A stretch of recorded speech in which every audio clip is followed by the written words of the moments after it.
So I'll just give a little bit of introduction. ICTSI, we were established in 1987. We operate 32 terminals now in 19 countries in 6 continents.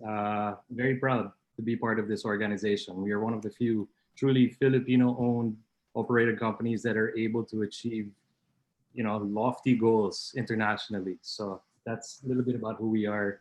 I know, Dr. Mark, you said keep it short. So if I run long, just let me know. I'll try to be as quick as I can. Uh, these slides might look a little bit busy, but I'll just talk through them if you allow me. As mentioned earlier, 32 terminals. Happy to report that even despite the challenges of the pandemic, we've been able to operate 24/7 nonstop. And I think that just shows the true values and the character, the DNA within ICTSI, specifically those of resilience and tenacity. We try to act proactively by strengthening our capital and especially our capital positions during the crisis or even prior to a crisis. We try to innovate, try to bring new ideas to achieve long-term sustainable growth. And this is done through being nimble despite changes in the market conditions. We do this because we have a clear vision of who we are. As I mentioned, we build resiliency as we always expect disruption and even any new emerging trends that may affect how we operate worldwide. You mentioned that the theme of this webinar is on the opportunities and the challenges. I wish to focus on some of the technological innovations that we have done at the beginning of this pandemic, things that we've worked on in the past, but not necessarily gained a lot of traction. I'll go through these one by one, but I'll start by mentioning some of the key issues and some of the short-term and long-term operational challenges that us as ports have been facing over the last, what is it now, almost 10 months. So key issues here. I guess I need to reiterate that first and foremost, the Philippines we're very reliant on global economies. A lot of countries in the Asia Pacific region specifically represents a doorway to the global economy. And, we can be characterized as a lifeline for both social and economic development. What we've done is make great efforts to maintain our ports operational. I mentioned we've never stopped. I'm very proud of that. But at the same time, being able to protect our transport workers, our port workers, and all our customers because they continue to come and transact in the terminal. If you go through the bullets on my key issues, so contraction of production and consumption due to COVID-19. We all know this is the case now. The points that I mentioned down below, specifically on decreased exports of primary goods because of weak demand internationally. We see China picking up, which is good news, but we also export to other developing nations, the US, Europe, all over the world. So, buying power is still, I guess we can characterize it as a little weak. We hope that improves. Maybe the emergence of these vaccines that have been in the news lately will give us some confidence. Hopefully we're not complacent with the way we act and make sure that all safety protocols are adhered to. But hopefully it gives us more confidence to start spending. It's what the economy needs, not just in the Philippines, but globally. Some other aspects or issues that we've faced, idle berths. I know engineer mentioned the Bureau of Quarantine. It's at the beginning, we could totally understand with what they were trying to enact. Essentially, ships that came from high COVID areas had to go through checks with the Bureau of Quarantine. It's still happening today, but in the Philippines, I don't know, Reggie, I don't know, you could talk about this later also. We're actually higher rate of cases than these countries, but we continue to do these checks. Nonetheless, we have to comply. It's part of the Port Authority regulations. So these checks are ongoing. Sometimes it leaves our berths idle. And that, as you know, has effect on productivity and even the time by which we can deliver the containers to the imports. Equipment shortages because of reallocation of containers to higher yield trade lanes. I think it was a Hapag-Lloyd executive who called it a black swan event, essentially because it was unpredictable. I don't think anybody predicted that the shipping lines would be pretty profitable at this time. What's happening today is containers, especially 40-foot high cube containers, are really high demand product in these international trades. So Trans-Pacific, Asia, Europe, it's caused a shortage now in the Philippines. Now, we've heard that shipping lines are sometimes rejecting imports from coming in because they'd rather allocate these containers to the higher yielding trade lanes. Understandable as a business, I suppose, but it also has an effect on our exporters. So now the equipment they need to be able to export their products outside, there's a bit of a hurdle that they're currently facing. I read a lot. So in the news, they're saying this may not improve until maybe after Chinese New Year. So we'll see how that evolves. Road networks in Manila. I mean, for those of you that live here, you're well aware of the challenges that we face daily on the roads. Good news is the government is very, very aggressive with their investment in roads, road links, hardboard links, expressways, and even skyway connectors, which will definitely help later on. But in the beginning, when we were placed under community quarantine, there was a challenge. I think it was about 5 or 7 days from the start of the enactment of the ECQ until the DTI. Thankfully, DTI, TPA, our partners in DOTR, even customs went out and said, look, we need to see an unhampered flow of cargo. Thankfully, that happened. There were some challenges along the way, but I want to say that it was rolled out fairly successfully. You'll notice I highlighted my last bullet here. So pandemic accelerated digitalization, especially in the shipping and port sector, which I'll get to later on. Other challenges that we faced, so some short-term operational changes, labor and rostering. Again, during the enhanced community quarantine, it was difficult getting our laborers to come in and do the work because of the quarantines in their areas. I guess there was a lot of confusion on how the plan would have to be executed properly to make sure that everybody stays relatively safe. Again, one of those periods where it took maybe a week until we were able to hurdle through that, push through that, and finally make sure that we are rostered properly to handle all the cargo that was coming in. Erratic port volumes. So the beginning of the quarantine, we saw a lot of imports continue to come in. I mean, this is all prior to the lockdowns. So what happened was we would discharge more than what would be gated out. That caused an issue, understandably, for the port. But at the same time, you would hear back from our customers who would always talk about, we want to pull the goods out, but we have no warehouse to be able to store them in. Cold storage facilities, for example, would reach capacity, and then there would be no more places to store these very perishable and high demand and essential goods. Pharmaceuticals, the same. So it was quite the challenge in the beginning. Again, thankfully, we were able to push through that, and it's been, fairly smooth sailing from then on. Changes in port rotations. So this is really related to some vessel omissions and skip calls, primarily due to the demand, right? So I talked about earlier the contraction and production of consumption. It definitely affected maritime trade. That's pretty much what I want to say here. Storage and warehousing capacity constraints is what I mentioned earlier. As far as long-term operational changes, acceleration of the use of technology and digitalization, more process automation. This gave us a period to be able to review our processes and see where we can improve.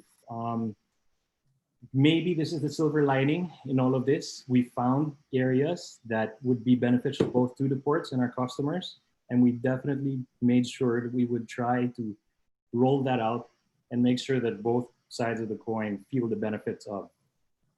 Focusing on resilience of operations, we talked about that earlier, and the broader use of integrated transport services. Now, we were exploring and have been exploring over the last 2 or 3 years with some of our additional investments in facilities in Luzon, a mode shift. We're all about, this particular economy is all about traditional trucking, and it works. Obviously, it's a very, very important cog in this whole machine. But we've introduced a barge service, for example, or a feeder service from a very strategic location in Cavite to be able to provide the market an opportunity to have a different option, an alternative option to bring the goods in and out of the port. That's been successful, and we will continue to push for different investments in this space, right? There's also talk of rail. I mean, we've been hearing this, I think, over the last decade now. We are positioned in another strategic location in Laguna that will cater to this segment if in fact the government decides this is the way they want to invest in.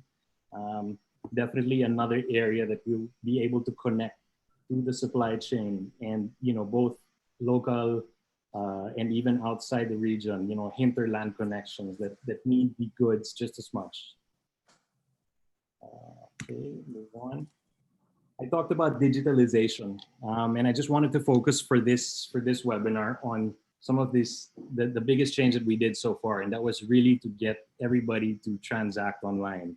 So nothing new to those in our international audience today, but again, it's not something that we successfully got traction of or traction for in the past. It's a system that we had since 2016, but it only started to really pick up in the second quarter of this year. Our objectives here were to respond, obviously, to the pandemic, to lessen foot traffic inside the terminal. I mean, this is not because we don't want to see our customers. We definitely want to see them. It's just, today's times, we try to keep everybody as safe as possible, physical distancing, things like that. We just felt this is the right move. This is the right time. So because of this, what we did was we migrated all our payment transactions to be online to reduce face-to-face transaction and to streamline our collection processes. I'll run through this very quickly. So prior to second quarter of this year, 91% of our total cash transactions were done on site, only 9% online. And as I mentioned earlier, we had this since 2016. So mentioned earlier, it was the right time. We're talking about close to 30,000 transactions a month. So, quite a big impact on what we've been able to do. And what we identified as pain points, why customers were deciding not to use this online platform was because most brokers and processors would still need to go to customs to transact. All the documentation had to be physically delivered, stamped, signed, and all of that. Even if customers transacted online, the other pain point was they would have to come in and pick up their official receipts. Luckily, we were able to work with the BIR, and they were able to get all of this to be processed online. Withholding taxes, things like that. These were all of the issues. So the evolution led to essentially this transformation. We would allow now a customer would come in, enroll into our platform, do a transaction, and get a gate pass that he could print off in his office, in his home, wherever, that could be delivered to the trucker. Online banking through our 4 partner banks, so Union Bank, BDO, Metro Bank, and UCPB. We also allowed ADRs, so people would come in and do deposits, and we would match the deposits with the transactions that they needed online. I mentioned earlier the BIR, so the issuance of ORs, that was a big thing. Luckily, we were able to get that, as well as EWT, so Form 2307s to withhold taxes were also part of the solution. E-invoicing, wharfage exemptions, things like that that are quite critical to the way that these people transact. It did require quite a bit of change management. We started this 2016 and 2020. We decided, look, we were going to just broadcast our capabilities to the public. We went as far as even reducing the hours of our physical billing centers. And later on, with the help of our government partners, so specifically ARTA, the Department of Trade, PPA, and Customs, they mandated that beginning, I believe it was October 1 or October 5, that all payment transactions should be done online. Thankfully, we were prepared for this. We had the system for this, proprietary, and I'm happy to say it's been working fairly smoothly. It's just a snapshot of what it was. So January, as mentioned, 91% on site. October, now we're 100% online. And we're gonna keep on looking for tweaks, for improvements into the system to make sure that this continues to run with no issues. Other few software and technology upgrades that we've done in the terminal. For example, we installed dash cams in our trucks, our prime movers, and our RTGs. This is mainly to make sure that safety guidelines are adhered to. communications on tablets, even crane user interfaces between all the people that are involved in the gangs, for example, to make sure that productivity is made more efficient. Export clearances, this interface with BOC is being worked on now. It's actually on a trial process where before it used to be a manual process. Now customs can come in and actually manually untag any holds or impediments or restrictions for exporters. Connecting to TradeLens. So this is interesting. Dr. Mark, you mentioned you're a friend of Brian, and I think this is this is probably Brian's thing, right? if I'm not mistaken. So TradeLens, for those of you who don't know, it's the partnership with it's with Maersk and IBM. And what we did here is, I think we're connecting all 32, maybe 31 terminals to this system to make sure that we have more visibility on cargo movement, including vessel movement, through this blockchain technology that they have developed. This is something that we're quite excited about. And our main thrust really is to be more transparent and to give our customers more visibility on where these ships and where their cargo is. So quite excited about that. Other upgrades we're doing, surveillance cameras all over the terminal that have facial recognition. This is mainly to make sure that people that shouldn't be in the terminal aren't in the terminal. Tabs manifesting, for those of you that are aware, this is our booking system. It gives us visibility on and allows us to marry the containers that come in with the truck that's bringing the container in. So this is on the way. ADR inquiries, weighing motion devices on RTGs. This is mainly to take the weights for imports and for exports, potentially to aid exporters in making sure they comply with SOLAS requirements of declaring proper VGMs. SMS alert systems for truck drivers when X-ray holds are lifted. If you look at the way the terminal operates today, when a truck is gated in until the last execution, so that's essentially our metric when the RTG puts the container on their truck, we measure it, anywhere between 30 to 40 minutes, which is industry standard and industry best practice, I'd like to say. But when it has to go through customs and do an X-ray facility, that's where we see quite a bit of delay. Sometimes when their containers are untagged, the drivers are nowhere to be found. So an alert system is very, very important in making sure that we do this. And another thing that we're trying to work through with customs is cameras in our designated examination area facilities.